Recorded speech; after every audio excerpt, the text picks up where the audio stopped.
मुलांनी मोठं होऊन काय बनावं हा सर्वस्वी त्यांचा प्रश्न आहे, त्यांचा चॉईस आहे.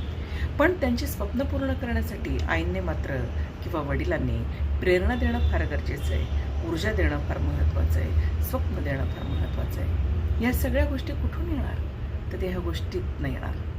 लहानपणी आपण आपल्या चिमुरड्याला झोपायला घेताना ज्या गोष्टी त्याच्या कानामध्ये सांगणार आहोत त्या त्याच्या मनावर बिंबवणार आहोत.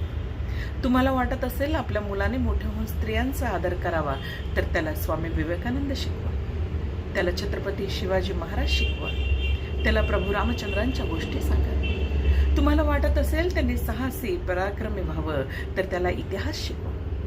तुम्हाला वाटत असेल मुलीला आपण कर्तबगार बनवावं, दाही दिशेत तिने कवेत घ्यावं, तर तिला शिकवा जिजामाता झाशीची राणी.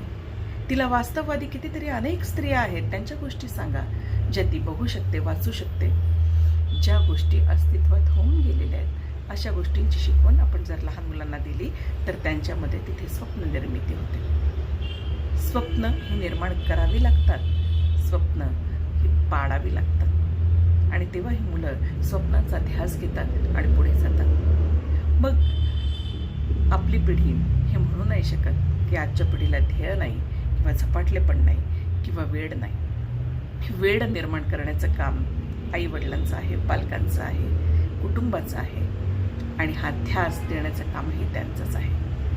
पण आवडत्या गोष्टीतून, म्हणूनच गोष्टी कोणत्या सांगताय हे फार महत्त्वाचं आहे. तुमची आवडती गोष्ट कोणती नक्की सांगा. धन्यवाद.